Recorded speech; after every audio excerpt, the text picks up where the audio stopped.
اگر وہ مال میں مشغول ہوتا اور نماز کو چھوڑتا ہے تو اس کا حشر قارون کے ساتھ ہوگا۔ اگر حکومت میں مشغول ہوتا ہے تو فرعون کے ساتھ حشر ہوگا۔ اگر وزارت میں مشغولیت ہے تو حامان کے ساتھ حشر ہوگا، اور اگر تجارت میں مشغول ہو کر نماز کو ترک کرتا ہے تو ابی بن خلف کے ساتھ اٹھایا جائے گا، جو مکہ مکرمہ میں کفار کا بہت بڑا تاجر تھا۔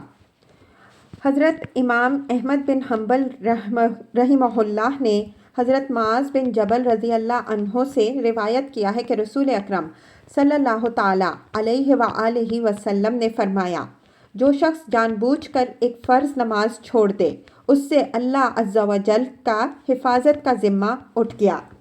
امام بیہقی رحمہ اللہ نے اپنی سند سے روایت کیا ہے کہ حضرت عمر بن خطاب رضی اللہ تعالیٰ عنہ فرماتے ہیں کہ ایک شخص نے بارگاہ نبوی میں حاضر ہو کر عرض کیا، یا رسول اللہ صلی اللہ علیہ وسلم، اللہ تعالیٰ کے نزدیک اسلام میں سب سے زیادہ پسندیدہ کون سا عمل ہے؟ آپ صلی اللہ علیہ وسلم نے فرمایا، وقت پر نماز پڑھنا، اور جس نے نماز کو چھوڑا اس کا کوئی دین نہیں، اور نماز دین کا ستون ہے۔ جب حضرت عمر فاروق رضی اللہ تعالیٰ عنہ پر حملہ ہوا تو عرض کیا گیا، اے امیر المومنین، نماز کا وقت ہے۔ آپ رضی اللہ عنہ نے فرمایا، ہاں سنو، جو شخص نماز کو ضائع کرتا ہے اس کا اسلام میں کوئی حصہ نہیں۔ اور حضرت عمر فاروق رضی اللہ تعالیٰ عنہ نے اس حالت میں نماز ادا کی کہ آپ رضی اللہ عنہ کے زخم سے خون بہہ رہا تھا۔